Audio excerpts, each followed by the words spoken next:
Okay, so Brave have bought an interesting setup. Can you see what they've bought? I don't know if you can see. I can't see. One sec.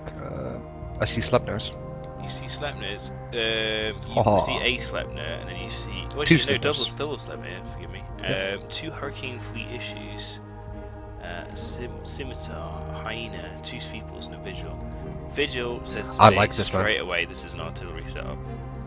I like it a and lot. Hyena. This so they've requires got a skill, painter and they've got webs and they've got double Sweeple for tackle. I think this might be a rush artillery setup. This is going to be really, really tricky. So they're going to be banking on this two Sleipnirs and Hurricane Fleet issues being able to alpha off the grid these Tech 3 destroyers. But if they can't get through the Tech destroyers, they're dead because the Tech 3 destroyers will just pin them down. And the Balgons will get on them one by one and they'll die. So the Balgon's not going to be super strong against. Well, no, forgive me, they will be super strong against this setup because they'll be able to web the shit out of that Scimitar who needs to stay within optimal to keep these Sleipnirs and Hurricane Fleet issues alive. 30 seconds on the countdown now. I predict Balgons are just going to rush straight into the Hurricane Fleet issues. I wonder if they've combined, they've got enough DPS to make the Balgons sweat. Probably not. If I was Brave, I would just back off everything except for the Balgons and just charge the Balgons straight up in and try and catch the Scimitar or something. Yeah, I mean, I don't know. Interesting to see. I think Brave should win this. Brave are rocking the 8-man setup, and Pandemic Horde have got a full setup, which is going to be more helpful. Well, they've got a Stiletto as well. I wonder what that's for. I guess it's for screening. I'm always skeptical of Interceptors in tournaments. I mean, they are useful as kind of hero tackle. They can run away very fast from the action to mitigate damage. Oh, straight away. Oh, look at that. Kitsune from Chester took a full volley and he almost died. He got into the edge of a structure. So a little bit of more damage and he would have died straight off. So these Hurricanes and Sleipnirs definitely got some SIBOs in there. It was a very short amount of time from the match starting to him taking all that damage, and then he's taken another volley now. So they're almost killing him, but the Logi's wrapping him up in between volleys, it looks like. This looks bad, yeah. Yeah, it doesn't look great, does it? So Horde are running towards the boundary. They're running way towards the Artillery boundary. setups are so hard, man. It requires so much skill. They're hard. The piloting skill. I think, yeah, it's not just piloting, there's a little bit of luck involved as well. There's certain setups you'll come against and you just have got no chance whatsoever. Let's have a look. So the Balgons are doing exactly as I anticipated. They're going straight into the Pandemic Horde blob, and they're going to use those webs and newts. Probably on the logistics. No, he's not. Probably this. Okay, this Hurricane here looks like he's getting hit. So he's got lots of effects on him. No, can't see any webbing or newting yet, but he is getting a lot of shield damage. Or some shield damage rather. I'm trying to see what else the Balgons are hitting. I can't see any newts coming off them, interestingly. I would have thought they would have had their newts active by now, but maybe they're holding back. Okay, it looks like there is some newting going on here towards a Hurricane Fleet issue. Ah, Brett Thomas in the Scimitar now. Wow, he just took a lot of damage. Probably from the lasers from the Balgon. Yeah, it looks like he's taking damage. Laser damage, yes, from those Balgons, and it's hitting him pretty hard. He's just about optimal for those pulse razors. If their load is scorch, although he'll be able to burn away pretty quickly if he needs to. He's not boosting, so he's not taking a huge amount of damage, but he is taking damage. There you go, his first boost there. So unless he backs off, he is going to slowly die. But maybe he's just kind of keeping close to keep those Balgons interested and making sure they don't switch anything over. So some good piloting here again for Brave and from Pandemic Horde. Some good piloting, no obvious piloting errors yet. And look at this fantastic little grouping here. I don't know if it takes a while to show up on StreamNash, but I'm quite impressed here by Pandemic Horde's grouping. You know, having been a team captain yourself, trying to keep you guys together in a tight little group like that is really, really hard. So they've also got some good pilots there flying for them. Colts in the Stiletto just kind of tailing around, trying to distract the hostiles. A little bit of jostling, not much damage. So I can't see.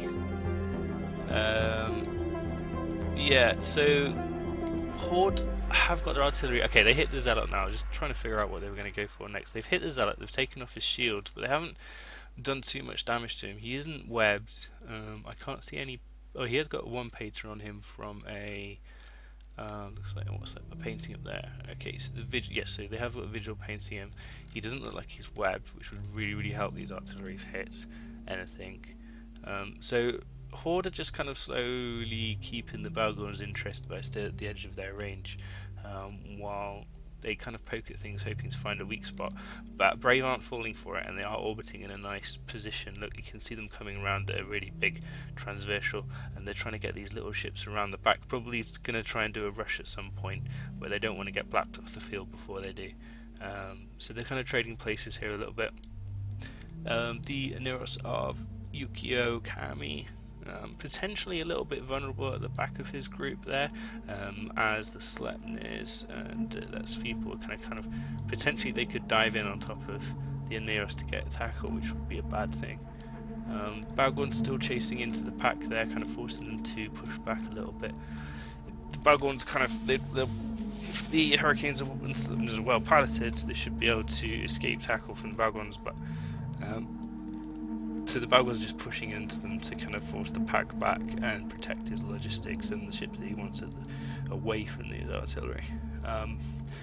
Kitsune taking another volley there. He's gone down to half armor and even further. So that was interesting. You could see him take a volley, then another volley, then another volley in fairly rapid succession. Now, if all of those volleys had come in at once, he definitely would have died. So a little bit of discoordination here as the pilots from Polyamric Horde are spread out a little bit and their volleys become unsynced due to humans just kind of pressing buttons at different times. If they'd all pressed volleys at the same time, I think he should have died. Again, he's taken another couple of volleys and gone down low. I think they really need to do that kind of classic. I don't know if you've ever been a big fleet Nash where they kind of do like 3, 2, 1, 5. Yep. I think they need to do a little bit more of that to be able to With break you? these frigates. Yeah, possibly. Can't remember what we were fighting. Probably tornadoes.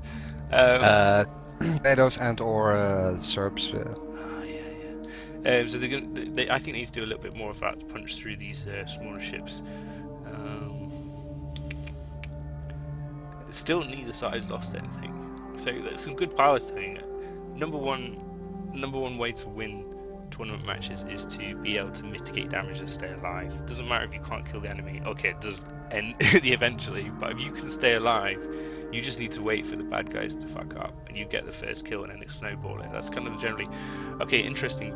Hyena just dying there. So it looks like Hyena here got caught up to by the Balgorns eventually, because I managed to snare him and pull him down.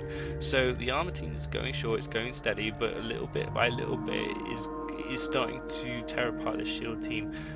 Hurricane fleet issue there of 3XR Kun. He's in 55% shield, so he's got the Balgorns on him, and he's also got the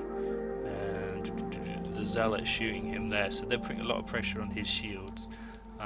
The Kitsune, meanwhile, the Kitsune has finally died. Okay, so these Sleipnirs and Hurricanes have finally found their mark and they have managed to pick off that Kitsune, which is going to mean that they've got less things jammed probably, which is going to be good for them because they need every ship unjammed or un-E-ward, should I say, so they can maximise their volleys. So it's pretty hard to call this. I'm trying to figure out what it looks like. We're about 7 minutes into the match now. Yeah, so this has actually gone on for a very long time, and with not a lot dying so far. Only one ship on both sides that has actually died. Brett Thomas in the scimitar now. They've all okay. So the Balgorn has caught up to him. He's webbed and he is neutered and he's getting hit pretty hard by these Balgorn's lasers. He's struggling now. Brett is falling. Scimitar is falling into armor. This is going to be a huge game changer. If this Scimitar goes down, it's all over for Horde, I think. Having said that, they are still hurting things. The Horde team is actually picking apart a Sveeple, who is going into low armor, which is going to be really bad for Brave. They need that Sveeple to be able to catch up with these fatter ships to pin them down so they can kill them, because the Balgorns aren't going to catch up to them on their own. The Scimitar is still shield boosting, but he seems to have picked back up a little bit. He's going to run out of charges soon. When he does, he will die, but for now he's just holding stable. That's fine. The Sweeple has definitely gone into defense mode. He's taking a lot less damage, and he is tanking at the moment. The Neros is definitely pointing reps at him. Has he another pod there? Did I miss something? No, I think that was the Kitsune's pod. He's just moving away. This is a really interesting match. I don't know if you're following it still, Nash. Yeah. I don't know which way it can go really. Who do you think is going to manage to? Who do you think is going to manage to take the upper hand here? If the artillery team hasn't won by now, it's just a matter of time, in my opinion. That's kind of what I'm thinking. If you're going to go with an artillery setup, setup, it's got to be. Kami and the Neros is taking quite a decent amount of damage from those artillery ships, and he does look like he's slowly dropping. He's got a bunch of rep drones on him now, which will be helping. And somehow that Scimitar seems just fine. He's got loads of shield maintenance bots. Okay, so the Hurricane. So this is interesting. We haven't seen as many ECM drones tonight as I would have thought of. We've got 2 sets of light shield maintenance bots, 1 set of medium shield maintenance bots on that Scimitar probably from the Hurricanes and the Sleipnirs. So they're actually keeping the Simi alive. So what I think's happened here is, okay, the Balgorns are smart bombing those Logibots off, so they will be going soon. I can't see the Balgorns actually shooting Scimitar, although they've both got him webbed and they've both got him muted, so he's going to be pretty ineffective right now. So I don't think the Brave team is going to be receiving many reps, if any. Sorry, the Horde team is going to be receiving many reps at all. So let's just try and lock up a couple of their ships here to see who's getting primed. The Interceptor certainly isn't. He's just running around like he just doesn't care. It looks like the Sweeple possibly is a primary here. Nope, he's just fine. So I think that Scimitar's just going to die a slow, painful death. The Balgorns are still smart bombing. Some of the drones have died, not all of them. So there's a little bit of a scrum going on in the middle here. I'm just trying to see who's getting the upper hand. It looks like they've called it. Possibly it's gone to time this. Yeah, wow, this has actually gone to time. Let me just screenshot this quickly. I want to add up the points. So there's some really good piloting actually, and then good damage mitigation by both teams. Took ages for that Kitsune to die, because he was piloting pretty well. Good transversal up. Let's have a look here. So, Have you seen any big pilots show up for these kind of trading shit, or? Sorry, any big named pilots? Pilots.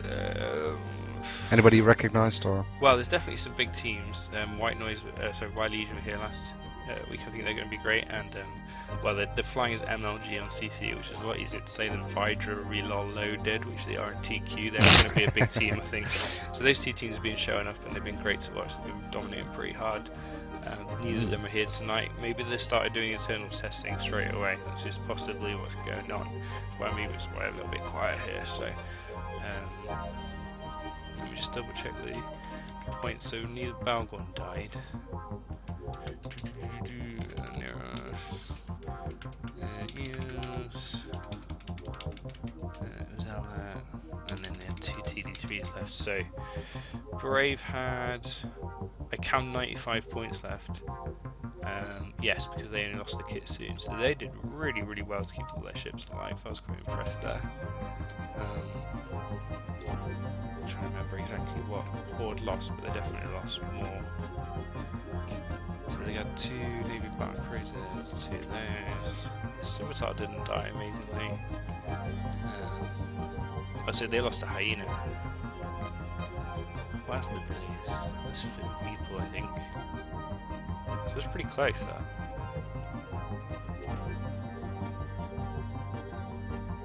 Yeah, they had 88 points left. So it was very, very close. It was like 7 points in it. It was good match. I'm surprised, I have to say. I mean, if you think back of the camel headshot video, you know, that boom headshot. That's what they were going for, wasn't it? Yeah, and this is the thing. It's like if you don't manage to achieve exactly that, where you literally take out people, you know, in a single shot. If you get to a point where you're struggling to kill the first target, then you're in trouble. Definitely. I'm just trying to get. Was that Alliance on 12? I Yes, it was. Yeah. And then it's Hydra. No, it wasn't. It wasn't. No, it was Camel. Well. No, it was Hydra, I'm sure, because it was against Try in the first match. I remember now. It's part of a Camel promo video. I found it. So that was when they had triple Sleipnirs. When you could still use it was definitely an ace. Okay. They had triple Sleipnirs, which obviously they've got more, I think, more range than a Navy issue, and they also had many more damps. And they also had those light missile ships. The light missile volleys combined with the artillery from the triple Sleipnirs, and then all the damps on the enemy logi. So he couldn't even lock the target fast enough. If you put like, this was before they banned scripts, so they had 2 Morrises and 2, they had Kitsune and 2 Celestis. If you imagine if all those managed to get onto Starfleet Commander's logistics, like, you know, they're just going to be, he's going to take minutes to log on a frigate. So it looks like we're going to have Test and Horde are going to be ready soon.